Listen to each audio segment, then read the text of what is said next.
Assalamualaikum warahmatullahi wabarakatuh.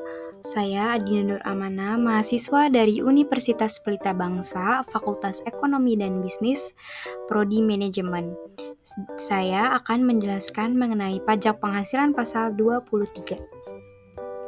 Pajak penghasilan pasal 23 atau PPh pasal 23 adalah bagian dari pajak penghasilan di Indonesia yang dikenakan atas penghasilan yang diterima atau diperoleh wajib pajak dalam negeri maupun bentuk usaha tetap dari transaksi tertentu.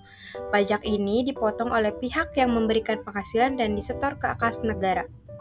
Berikutnya ada jenis penghasilan yang dikenakan PPh pasal 23 antara lain yaitu ada dividen. Dividen atau kecuali yang dibagikan kepada orang pribadi sebagai subjek pajak dalam negeri.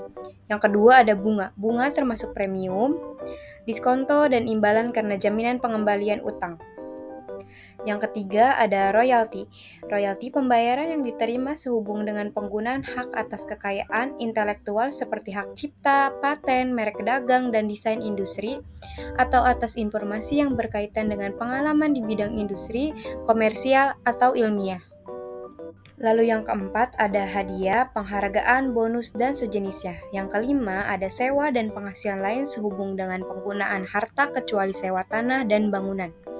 Lalu yang keenam ada imbalan sehubung dengan jasa teknis, jasa manajemen, jasa konstruksi, jasa konsultan, dan jasa lain selain yang telah dipotong oleh PPh pasal 21. Lalu ada tarif PPh pasal 23 yaitu 15% dari jumlah bruto atas dividen, bunga, royalti, dan hadiah penghargaan, bonus, dan sejenisnya. Lalu ada 2% dari jumlah bruto atas sewa dan penghasilan lain sehubung dengan penggunaan harta kecuali sewa tanah dan bangunan. Yang ketiga 2% dari jumlah bruto atas imbalan sehubung dengan jasa teknis, jasa manajemen, jasa konstruksi, jasa konsultan, dan jasa lainnya selain yang telah dipotong oleh PPh pasal 21. Lalu ada pemotongan, penyetoran, dan pelaporan. Yang pertama ada pemotongan. Pemotongan dilakukan oleh pihak yang memberikan penghasilan pada saat pembayaran atau saat jatuh tempo pembayaran. Yang kedua ada penyetoran. Penyetoran ke kas negara dilakukan paling lambat tanggal 10 bulan berikutnya setelah bulan pembayaran atau jatuh tempo pembayaran. Yang ketiga pelaporan. Pemotongan pajak wajib melapor pemotongan PPh pasal 23 dalam surat pemberitahuan SPT masa PPh pasal 23 paling lambat tanggal 20 bulan berikutnya.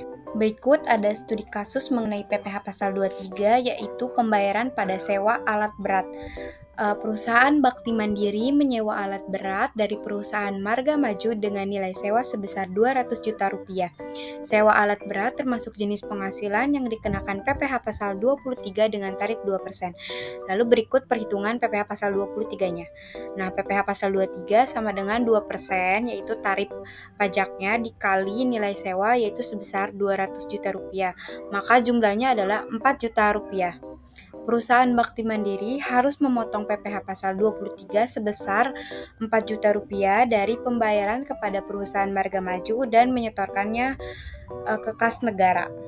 Sekian penjelasan mengenai pajak penghasilan pasal 23. Saya Dinda Nur Amana mengucapkan terima kasih.